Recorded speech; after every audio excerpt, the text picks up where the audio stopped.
자바 FX 두 번째 시간을 갖겠습니다.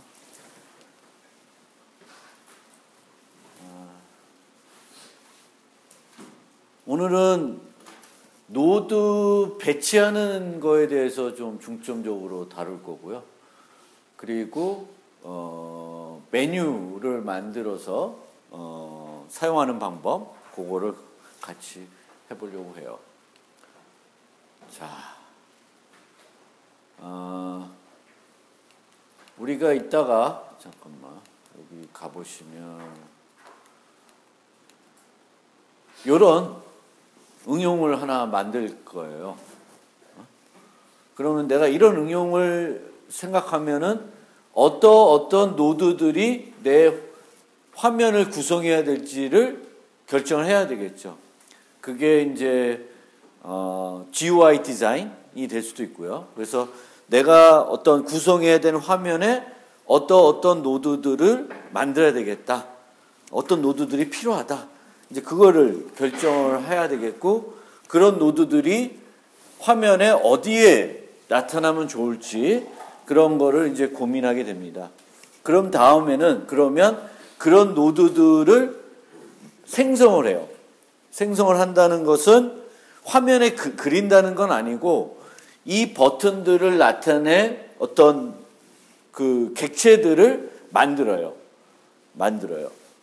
그래서 그 만든 다음에 배치 관리자라는 걸 통해서 이 화면을 그 만들어진 노드들을 적절하게 추가해서, 애드해서 그 위치에 이제 나타나게끔 하는 방식을 쓰게 됩니다.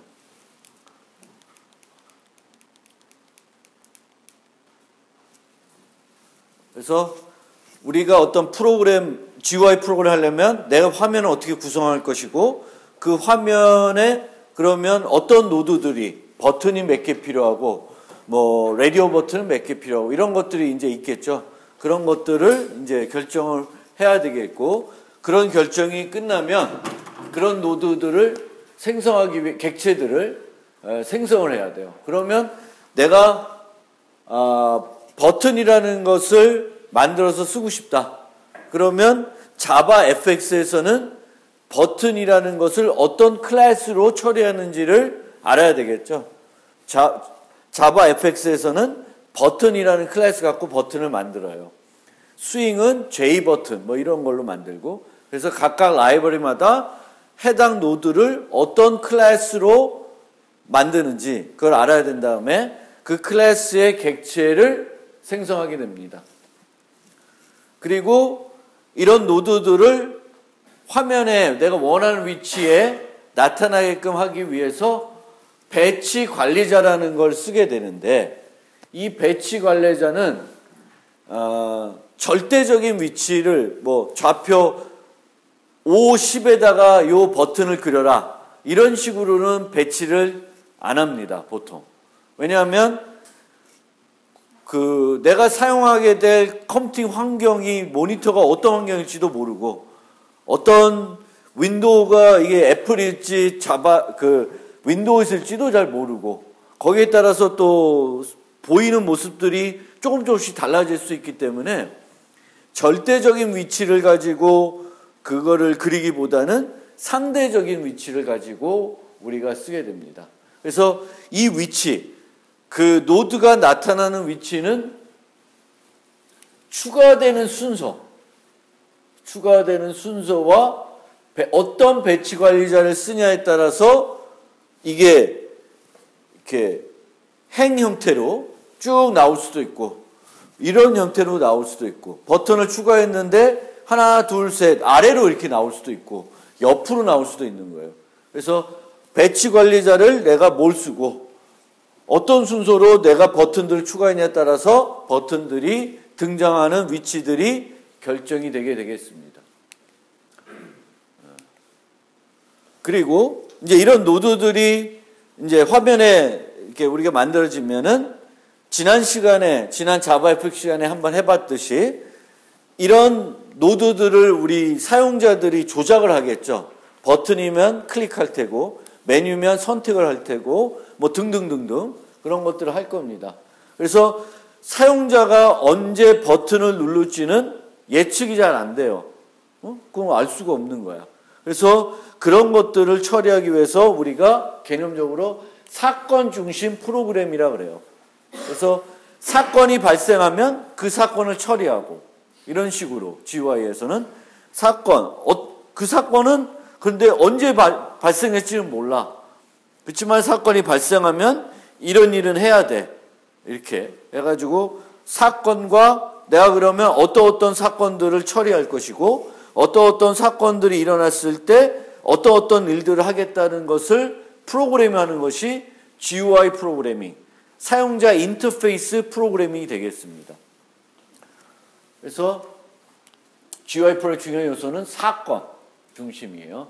사건에 관해서 감지하고 이에 대한 적절한 조치를 취하는 것이고 여기서의 이벤트, 사건이라는 것은 비동기적인 사건, 언제 일어날지 모른다라는 거예요. 이런 사건들은.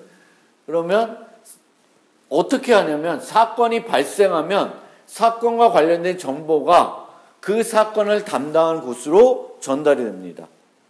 마우스를 왼쪽을 클릭했는지, 왼쪽 버튼을 클릭했는지, 오른쪽 버튼을 클릭했는지, 뭐 이 등등의 정보들을 그 사건과 관련해서 정보들이 있을 거예요. 필요한 정보들. 그런 정보들을 객체로 만들어서 그것을 처리하는 함수가 실행이 되는 거예요. 그 정보가 인자로 활용이 돼서 처리가 되는 겁니다. 그래서 객체 제한 프로그램 환경에서는 사건과 관련된 정보를 가지고 있는 사건 객체, 어떤 사건이 발생하면 그 사건 객체를 생성하고 거기다가 정보들을 다 넣어줘요. 그거는 우리가 하는 건 아니에요. 시스템에서 해줘. 그러니까 프로그램에서 해준다는 거예요. 여러분들 신경 안 써도 돼. 그래서 그 사건이 객체가 만들어지고 이 사건 객체를 어디로 전달되냐면 사건 경청자라는 데로 전달이 돼요. 버튼을 클릭했을 때 내가 이 클릭하면 이 함수를 처리하고 싶다. 그럼 그 함수가 사건 경청자가 되는 거예요. 그리고 그 사건 경청자의 사건 소스는 그 버튼이 되는 거예요. 그러니까 버튼을 누르면 그 버튼을 처리할 함수가 있을 거고 이 함수 입장에서는 이 버튼은 사건 소스가 되는 거예요. 사건이 발생시킨 놈. 그것이 이제 사용자가 눌렀겠죠. 그리고 이 사건 소스이 눌러지면은 사건 객체가 만들어져서 여기로 넘어오는 거예요. 그 정보가. 그래서 틀렸네요. 사건 중심 프로그램에서는 사건 경청자를 만들고 사건 소스를 연결시켜 주면 됩니다. 그러니까 여기서처럼 버튼을 하나 만들었어요.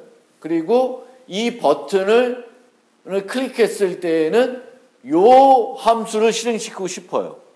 그러면 요 함수를 갖고 있는 객체를 여기다가 연결시켜 주는 거야. 사건 소스와 사건 경청자를 연결시켜 줍니다. set on action이라는 메소드를 이용해서. 사건 소스가 버튼, 이 버튼에서 클릭 사건이 일어나면 요 핸들이라는 함수가 자동적으로 불러지게 되는 거고 얘가 받는 인자가 액션 이벤트라는 거예요. 그 이벤트가 바로 사건 객체, 사건과 관련된 정보를 가지고 있는 애예요. 물론 여기서는 이 정보를 하나도 안 쓰고 있어. 왜? 눌러진 것만 알면 돼. 얼마나 세게 눌렀는지, 더블 클릭했는지, 싱글 클릭했는지 이게 중요한 게 아니라 눌러졌다라는 것만 중요한 거예요. 근데 어떤 다른 사건에서는 달라질 수가 있죠. 드래그를 한다 그러면 여기서 어디까지 끌고 간 건지 그런 정보들을 다 가지고 와서 그림을 쭉 그려준다든가 뭘 해야 되겠죠. 그래서 그런 식으로 프로그래밍 하는 거예요. 그래서 사건 소스와 그 사건 경청자를 만들고 연결시켜주고 그럼 우리는 끝. 그럼 알아서 사용자가 눌렀을 때 요게 실행이 되는 거예요. 그거를 실행하게끔 하는 것은 라이브러리로 다 우리가 만드는 게 아니라 되어 있는 거예요. 그러니까 여러분들이 할 일은 사건 소스를 만들고 그 소스를 처리할 그 함수를 만들고 둘이를 연결시켜주는 작업을 하면 됩니다. 그래서 이런 사건 경청자를 너무 다양하게 그러니까 예를 들면 우리가 사건 경청자를 만드는데 어떨 때는 A라는 이름으로 함수를 만들고 어떨 땐 B, 어떨 땐 C, 어떨 땐 D 이렇게 막 만들어 버리면 우리가 등록을 하면은 이제 여기 보시면 객체가 전달되잖아요. 그러면 이 객체가 전달됐을 때 A라는 함수를 불러야 될지 B라는 함수를 불러야 될지 D를 불러야 될지 알기가 어렵죠. 그러면 뭐 가져야 되냐면 가지고 있어야 되는 정보가 객체랑 그 객체의 메소드 이름까지 같이 갖고 있어야 돼요. 그런데 그거는 번거로운 거야. 그래서 어떻게 하냐면 인터페이스를 지정해 놔요. 여기 등록할 수 있는 객체는 반드시 이 인터페이스를 구현하고 있어야 돼요. 인터페이스라는 게 똑같은 이름의 메소드를 가진 애들을 묶어주는 거죠. 플라이어블이면 다 그 플라이어블에 구현하고 있는 객체들은 어떤 메소드를 갖고 있냐면 fly라는 메소드를 갖고 있어요. 마찬가지로 이벤트 핸들러라고 인터페이스를 구현하고 있는 애들은 다 핸들이라고 하는 메소드를 갖고 있습니다. override. 저걸 정의 안 하면 안 돼. 그러면 여기다가 저 객체를 등록하면 그 사건이 발생됐을 때 호출되는 함수는 핸들이야. 그건 정해놓은 거야. 그러면 객체만 알면 함수는 늘 똑같은 거야. 핸들. 이렇게 되는 거야. 그래서 그런 식으로 이제 프로그래밍을 하는 거예요. 근데 이거는 자바에서만 이렇게 하는 건 아니고 대부분의 객체 지향 언어에서 GUI 처리할 때 이런 방식을 하게 됩니다. 어떤 함수를 등록시키고 그 함수가 호출되게끔 하는 겁니다. 그래서 이렇게 사건 요렇게 implement event handler 이런 복잡한 인터페이스를 구현하게끔 한 이유는 이해됐죠? 요거를 항상 만들게끔 하는 핸들러가 아니라 핸들인데 그러니까 핸들 스페링 트릭 핸들 스페링 트릭 게 맞네요. 그래서 이렇게 하는 겁니다. 그래서 버튼 요렇게 요 객체를 등록하는 거예요. 근데 객체를 등록하는데 실제적으로는 얘가 필요한 거는 객체가 아니라 그 객체의 메소드가 필요한 거죠. 객체가 필요하기보다는 우리가 그 함수형 프로그래밍이 자바에 들어오기 전까지는 함수로 데이터, 인자를 전달할 때 전달할 수 있는 건 데이터밖에 없어요. 데이터라는 것은 원시 타입들, int, double 뭐 이런 거 아니면 객체예요. 그것만 전달할 수 있어요. 데이터를. 우리가 인자로 함수에 전달할 수 있는 것, 함수 인자 전달할 수 있는 것은 객체 아니면 원시 타입. 이렇게 전달할 수가 있습니다. 그런데 자바 8부터는 함수형 프로그램이 전달되니까 그 전까지는 요 핸들이라는 메소드를 요 셋온 액션에 전달할 수 없으니까 그 핸들을 클래스 안에다가 정해놓고 이 클래스의 객체를 만들어서 그 객체를 인자로 전달한 거예요. 그런데 자바 8부터는 함수를 전달할 수 있으니까 이렇게 람다라는 특징을 이용해 가지고 함수만 전달하게끔 할 수도 있습니다. 자바 8부터는. 그러니까 그게 이 문법적인 건 좀 이해를 완전히 못하더라도 개념은 이해해 주시면 좋겠어요. 우리가 GUI에서는 사건 소스에다가 사건 경청자를 등록시켜줘야 돼. 근데 예전에는 이 어떤 등록하기 위해서 데이터를 전달할 때 함수를 전달할 수는 없었어요. A라는 함수, 요 사건에 어떤 사건이라면은 A라는 함수를 호출해라. 이렇게는 못했고, A라는 어떤 객체를 줘야 되겠고, 그 객체의 특정 메소드를 실행하게끔 했어요. 그런데 자바 8부터는 객체를 전달할 필요가 없고, 함수만 전달할 수도 있어요. 인자로. 그럼 이제는 굳이 클래스 만들어서 객체를 생성해가지고 객체를 전달하지 않고 함수만 정의한 다음에 함수만 넘길 수도 있다는 겁니다. 그래서 그렇게 요 형태들이 그런 식으로 변한 거예요. 그래서 그렇게 잡A에서는 이렇게 할 수도 있다. 그리고 이런 핸들을 만들 때, 이런 경청자를 만들 때 내가 버튼이 5개야. 그럼 경청자를 5개 만들어야 되냐? 그렇게 안 만들 수도 있습니다. 하나만 만들어서 다 똑같은 것을 여기다가 등록시켜 놓을 수 있어요. 그러니까 함수는 하나밖에 없어. 요거 하나. 그러면 요 하나를 5개의 버튼에 등록시켜 놓는 거예요. 그러면 여기서는 어떤 그 사건이 일어나가지고 얘가 호출됐을 때 이 사건이 그러면 이 5개의 버튼 중에 누가 했는지를 알아야 되겠죠. 그러기 위해서 이 이벤트란 사건 객체는 자기 소스를 갖고 있어요. 소스 정보를. 그래서 사건 객체에서 getSource라는 메소드를 부르면 어떤 소스에서 현재 사건이 발생했는지를 구분해낼 수 있습니다.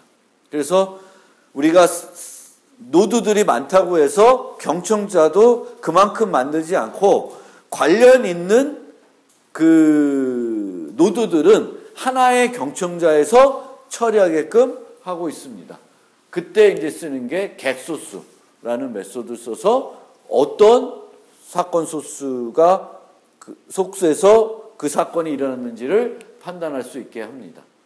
사건들은 다양한 종류의 사건들이 있는데 여러분들이 나중에 많이 처리해야 될 게 아마 키 이벤트하고 마우스 이벤트일 거예요. 우리 테트리스 만들 때 마우스가 아니지. 키보드로 그거를 왔다 갔다, 화살표를 왔다 갔다 하겠죠. 그때 처리해야 될 게 키 이벤트. 게임을 만드는데 마우스 갖고 뭐 움직여야 된다. 마우스 이벤트를 처리해야 되겠고, 나머지 버튼 누르고 막 이런 것들은 액션 이벤트에서 다 처리되는 거예요. 메뉴 선택하고 뭐 그런 것들. 그 밖에도 여러 가지 여러분들이 처리해야 될 게 많고, 또 요즘은 이제 내가 사용하는 게 핸드폰 같은 경우는 타치 하잖아요. 그런 거 처리하기 위한 타치 이벤트도 있어요. 그래서 그러니까 장치가 인터페이스가 뭐냐에 따라서 그 사용자가 조작할 것들이 다양하게 있으니까 그런 것들을 다 처리할 수 있게끔 웬만한 것들이 만들어져 있고, 그러면 나는 어떤 이벤트를 처리해야 될 건지를 잘 알아서 이제 얘네들 이벤트는 어떻게 처리해야 되는 건지 그런 것들을 이제 판단하시면 됩니다. 자,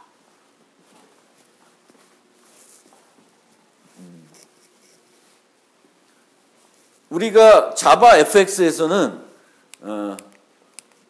요 화면이 뜨는데 이 전체를 스테이지라고 하는 걸로 얘기를 해요. 자바 FX는 스테이지. 그리고 이 스테이지에는 그 다음에는 씬이라는 게 들어갑니다. 씬. 그리고 이 씬을 다양하게 꾸미기 위해서 페인이라는 걸 써요. 스테이지, 씬, 페인. 이런 형태로 이제 쓰는데, 만약에 내가 요런 인터페이스를 가지고 사용자와 뭔가 하다가 다른 형태의 인터페이스로 바꾸고 싶어. 그럴 때는 스테이지를, 윈도우를 하나 더 만들 수도 있는데 스테이지는 그대로 두고 씬만 바꿀 수가 있어요. 씬만 바꿔서 화면을 바꿔버리는 거예요. 화면을. 로그인 인터페이스가 있다가 로그인이 성공하면 메인 화면을 띄울 수가 있습니다. 별도 윈도우로 처리할 수도 있는데 그렇지 않고 스테이지는 똑같고 씬만 바꿔서 할 수 있어요. 그것을 우선 한번 같이 해볼게요. 그래서 요거는 또 치고 있으면 좀 시간이 걸리니까 다음 예제는 같이 해볼 건데, 요번 예제는 제가 EL에다가 올려놨어요. 그래서 여기 실습 자료 JavaFX scene 스위치라는 게 있습니다. 그러면 압축 파일로 되어 있고요.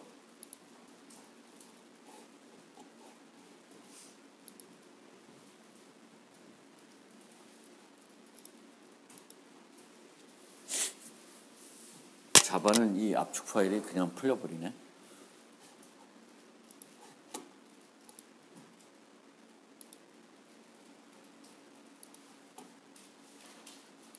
그거를 다운받으세요. 다운받으셨죠? 그 다음에 이클립스를 열고 임포트를 하세요. 임포트. 파일 메뉴에 보시면 임포트가 있고요. 임포트 누르고 여기 제너럴 밑에 보면 existing project 가 있고 브라우저를 눌러서 그 다운로드 된 거 하면은 뭐 여러 개가 들어올 수 있는데 지금 임포트 할 거는 2017 JavaFX scene switch라는 걸 임포트 하시면 돼요. 그리고 그 자리에서 작업할 수 있고 내 워크스페이스로 그거를 카피할 수도 있습니다. 워크스페이스 디렉토리랑 다운된 디렉토리랑 다르죠? 그래서 카피할 수도 있어요. 카피하고 싶으면 Copy Projects into Workspace라고 선택하시면 됩니다. 그러면 요 JavaFX scene switch라는 것이 여기에 들어오고요. 얘를 실행해 보면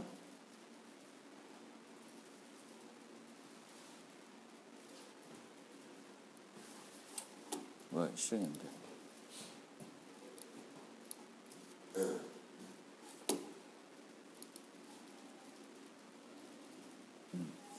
EV가 실행이 됩니다.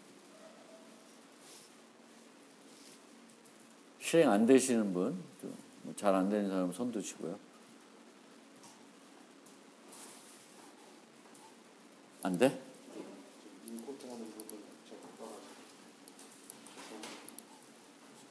파일 다운 받았죠?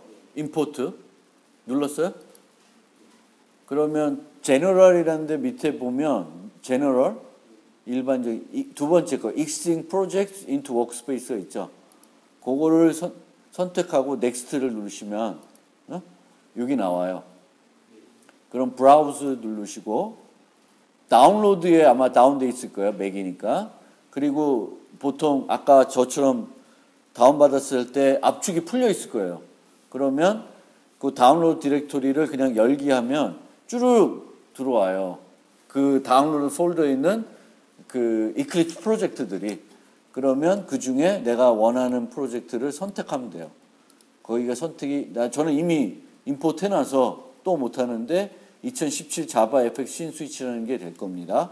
그래서 걔를 선택하고 임포트를 하면은 여기에 프로젝트가 만들어질 거고 요거를 실행하면 EV가 떠야 돼. 떠요? 안 되는 분.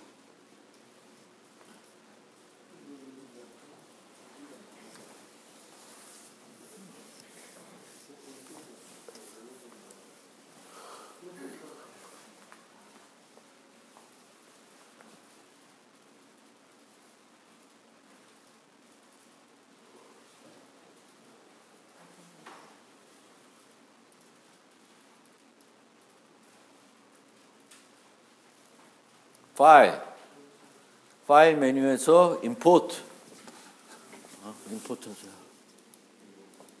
파일 임포트 existing project 브라우저에서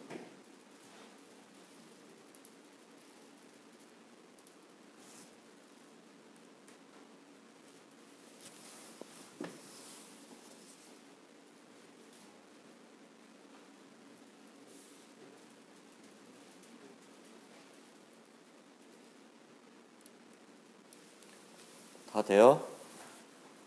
안 되신 분 손 들어주세요.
다 됐나요?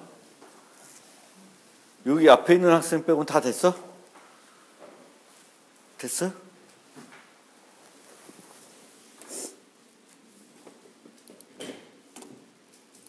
그 밑에 있는 스위치를 누르면 그림이 바뀌어요. 이게 그림을 바꾼 건 아니고 그림 자체를 바꾼 거라고 생각하시면 안 되고 씬을 바꾼 거예요. 씬. 그러니까 내가 로긴 화면을 띄웠다가 그 다음에 메인 화면, 종료 화면 뭐 이런 것들이 이제 넘어갈 때가 있죠. 그럴 때 씬을 바꾼다. 이 GUI, 이 자바 FX에서는 씬을 바꿀 수가 있습니다. 씬. 됐어? 안 됐어? 거기? 왜 안 돼? 자바 FX가 지원 안 되는 거 아니야, 거기?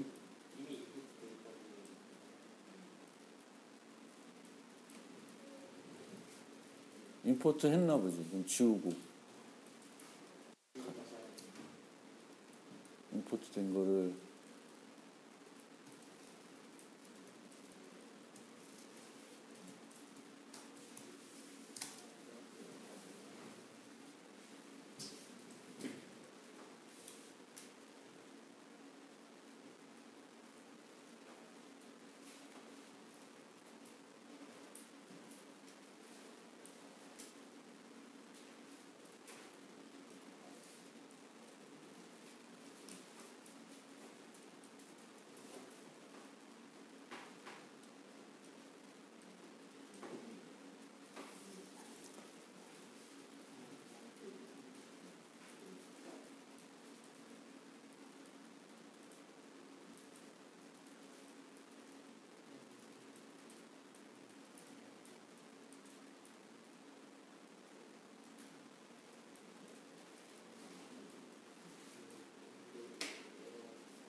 진행합시다.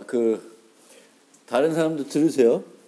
그리고 조교가 그 컴퓨터 좀 만져주고 그 학생은 이제 앞에 코드를 보면서 이제 진행합시다.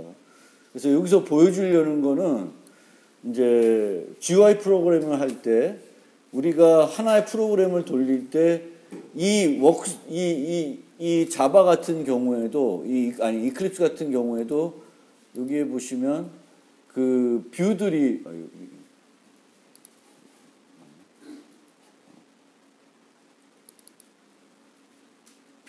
다양한 뷰들이 있어요. 디버깅 모드에서 모드 뷰가 있고 자바 뷰가 있고 이듯이 이거는 윈도우를 새로 만든 게 아니잖아요. 윈도우가 그대로 있는 상태에서 화면 구성을 바꾸는 거예요. 근데 화면 구성을 통째로 바꿀 때에는 이제 자바 FX에는 씬을 바꾸시면 된다. 씬. 그래서 여기에 보시면 set scene이라는 데가 있죠. 이 핸들 쪽 메소드가 여러 개 나와 있는데 set scene이라는 게 있죠. set scene. 그래서 씬을 우리가 버튼을 누르면 씬을 바꾸게끔 지금 만들어 놓은 건데 제가 그 씬 바뀌는 거를 좀 보여주기 위해서 사진 넣고 화면 크기를 바꾼 거예요. 그러니까 그냥 있는 상태에서 똑같은 효과를 내기 위해서 요 이미지만 바꿀 수도 있는데 지금은 이미지를 바꾸는 게 아니라 씬을 바꾸는 거다. 그런 개념이고 이건 아까 이클립스에 봤듯이 뭐 자바 뷰, 뭐 디버그 뷰, 뭐 이런 것들로 보시면 돼요. 그래서 보시면 그리고 이제 이런 핸들러, 그러니까 처리자에서 접근해야 되는 어떤 요소들, 노드들은 요 위에 요 자바 프로그램의 멤버로 선언을 보통 합니다. 왜냐하면 스테이지나 요 씬들은 요 핸들이라는 함수 내에서 써야 돼요. 스타트는 뭐 하는 거예요? 화면을 구성하는 거죠. 여기서만 쓰는 게 아니라 여기서 필요한 것들이 있어요. 그러면 이런 애들은 여기다가 놔야지 여기서도 쓰고 저 스타트에서 쓸 수 있어요. 그런데 스타트에서만 필요한 것들도 있어요. 스타트에서만. 예를 들면은 보더 페인, 뭐 스택 페인 이런 애들은 여기다가 썼어요. 여기는 전체 화면 구성할 때 쓰이는 거지만 이 스타트 외에 다른 데서는 필요가 없는 거야. 활용이 안 돼요. 필요가 없다 해서 활용이 안 돼.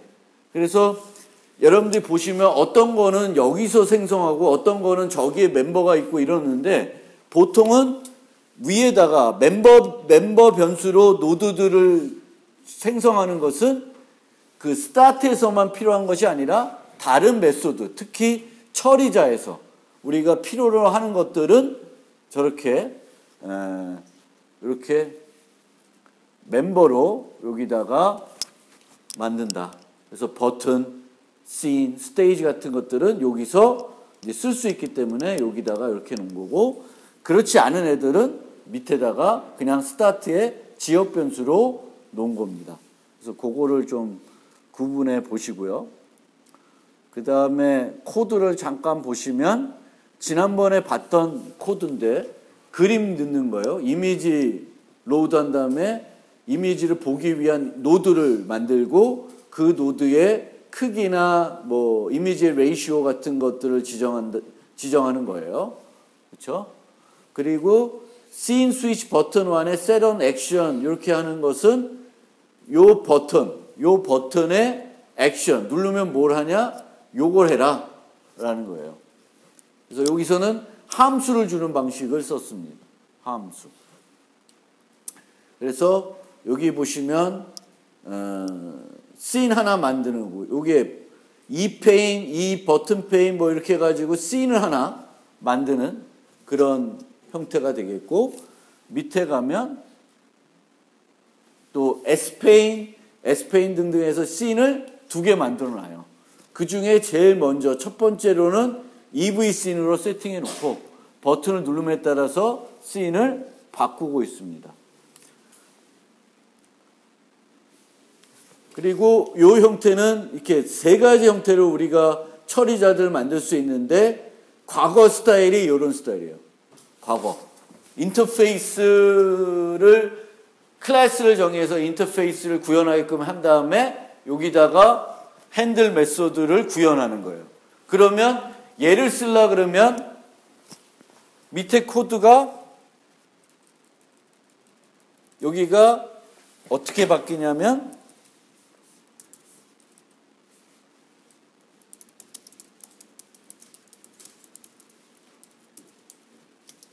이런 식으로, 버튼 리스너가 아니냐? 이름이 뭐야? 스위치 핸들구나.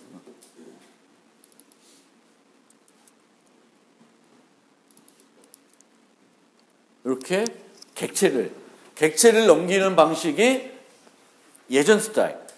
클래스를 정의하고 그 클래스가 처리자, 인터페이스 구현하게끔 한 다음에 그 클래스의 객체를 그 노드들의 경청자로 설정하는 방법이 옛날 스타일이고요.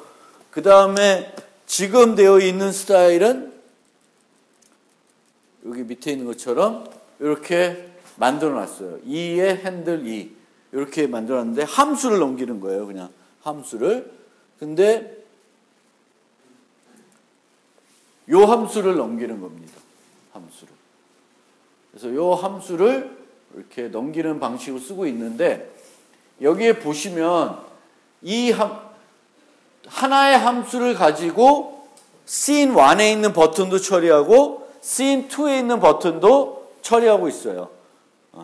그래서 하나의 경청자에서 여러 개의 버튼들을 동시에 처리하고 있고, 그렇게 처리하기 위해서는 이 핸들에서 지금 그 사건을 발생시킨 그 소스가 누구인지를 알아야 되겠고, 그거를 알기 위해서 get 소스라고 하는 메소드를 부르는 거예요.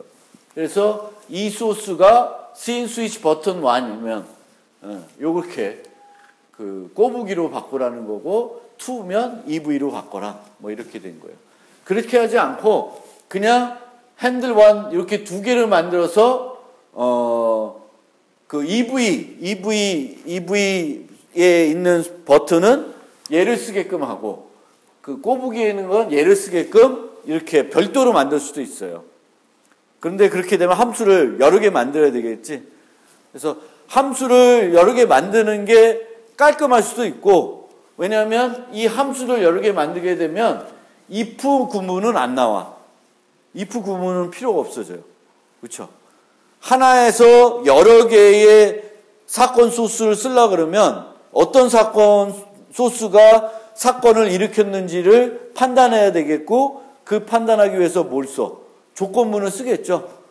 그래서 조건문을 쓰는 거를 없애고 싶으면 이렇게 할 수 있고요. 보통 여기에 들어가는 내용이 지금은 간단하잖아. C만 바꾸라. 근데 보통은 어떻게 되겠어요? 복잡하겠지.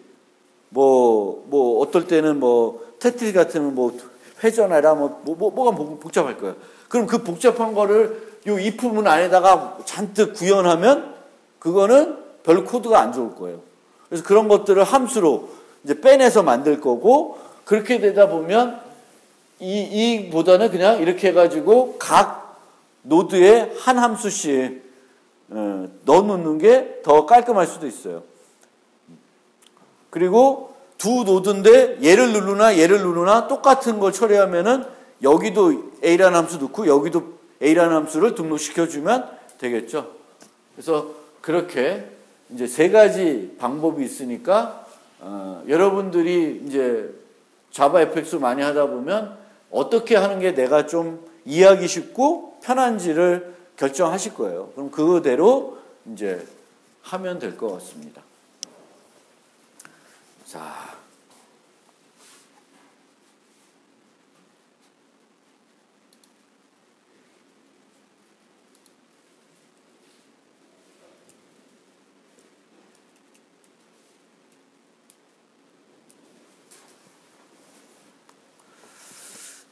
잠깐 쉬었다가 그 두 번째 이제